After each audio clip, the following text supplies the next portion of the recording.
Are you a horse owner? Get exclusive discounts on brands like John Deere and Big Ass Fans with equine discounts. If you're a paying member of any equine association, you qualify. And as an added bonus, a percentage of every sale through equine discounts is returned to the equine industry. Go to equinediscounts.com to receive your discounts.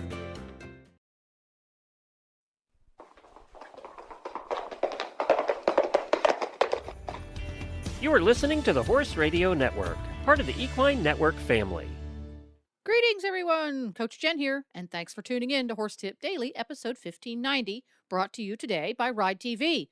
This time, Dr. Kristi Gran from Koontz Veterinary Hospital joins Horses in the Morning co-hosts Glenn and Jamie to explain slobbers. You can enjoy your favorite equine videos all in one place with Ride TV, the ultimate equine streaming platform. The newly relaunched Ride TV has all the series you love, like Rockstar Vets and Mini Horses, plus top-tier training videos and event footage from barrelracing.com and Horse and Rider on Demand. Whether you're ready to relax with your favorite series, binge watch competition footage, or train with a world champion, subscribe to Ride TV today for only $19.99 to see where your ride takes you. Visit ridetvgo.tv to subscribe. Today we have Dr. Kristi Gran joining us, back with us from Conley and Koontz Vet Hospital in Indiana, talking about slobbers. Well, I'd like to welcome to the show Dr. Kristi Gran. Dr. Gran, how are you? Good. How are you guys? Fantastic. How are things up in Indiana? Are you guys busy? We're busy and hot. It is very humid today. I feel like every time we talk to you, there's like one kind of like consistent like wave of rash of things that you guys are dealing with. And I think that's the same probably anywhere. What is the hot veterinary topic right now that you guys are seeing a lot? Right now we're actually seeing a lot of like eyeball stuff, mostly because it's allergy season. So everyone's rubbing their eyes on stuff. And lacerations because horses are dumb, but that's the season. So yeah. And that's why we love Kristi. That's in a nutshell right there. That's why. Yeah. So a topic that one of our listeners asked for was for you to talk about slobbers. And I was like, what the heck is slobbers? And so let's hear it. So slobbers, we get a lot of calls about slobbers. We'll start to see them here in a little bit, and then we'll see a bunch in the spring. But basically, you'll see a horse that looks like they are drooling uncontrollably. They are pouring saliva out of their mouth, uncomfortable. But other than that, they are perfectly normal, eating, drinking, the whole 9 yards. And what it is it's actually a toxin, if you want to call it that affects their saliva production, and it's in clover. And so we see it when horses get turned out on clover in the spring. We also start to see it when hay, like clover hay, has been harvested, and they get a batch of it. I never was under the they can get it from hay, but I've definitely seen a handful of horses that have been exposed to it in hay and then develop slobbers. What's weird to me is that you can have 10 horses on the same pasture, and like 2 of them will have slobbers and the rest of them won't, which is weird.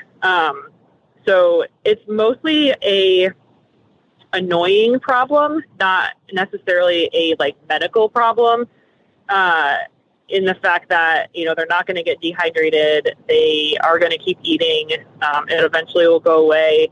So there's never really a problem. However, if a horse does not have a history of having slobbers, I always do recommend an evaluation, mostly because there are other things that can cause hypersalivation. So like if there's something stuck in between their teeth, or they have a fractured tooth, or like I said, horses are dumb and they do things like eat rose bushes and get a thorn stuck in the back of their throat. So seeing your horse slobber all over the place doesn't mean you should just chalk it up to, they got exposed to clover and they'll be fine. I do think that it's actually, if there's any other clinical signs, to have them looked at, but for the most part, it's just a really annoying, messy problem. No, Glenn, here's the thing with Dr. Grant. So, like, I mean, I'm pretty much done. Like, she just explained the whole thing and answered all the questions that I had about it in that little thing. I mean, that was incredible. So some horses get it, some don't. Is it because some horses prefer clover more, or are they just some react to it different?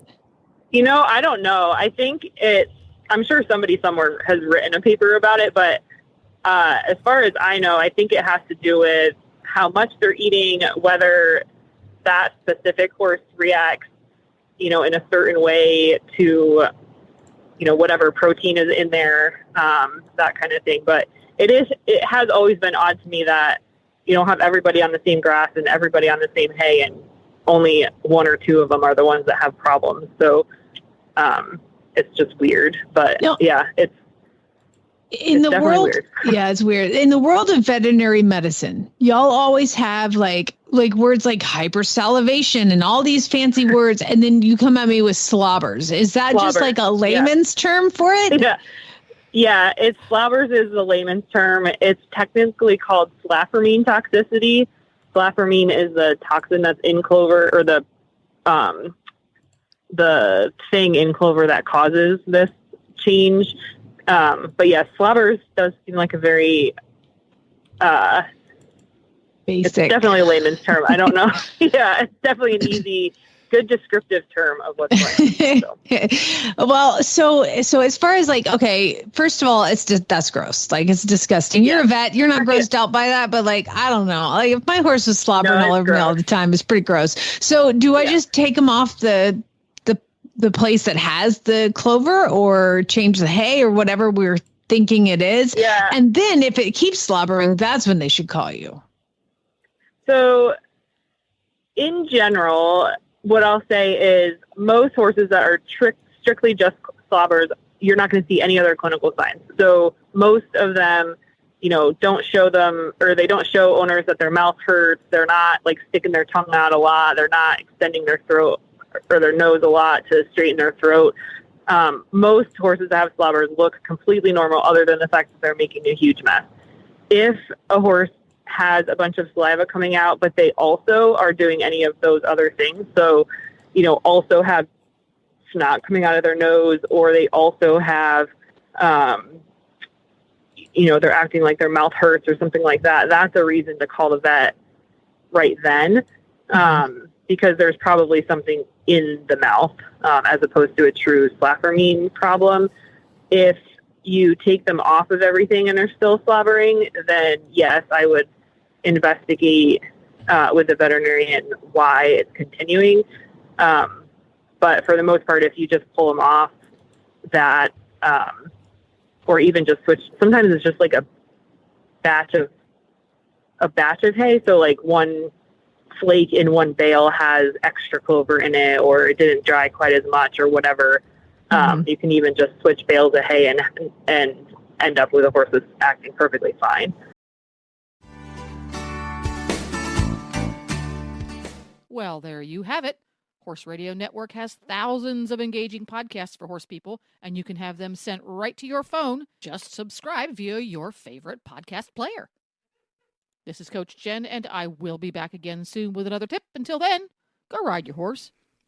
The Horse Radio Network and the Horse Radio Network hosts are not responsible for statements made by guests on the Horse Tip Daily. Please use your own judgment when listening to the tips on this show.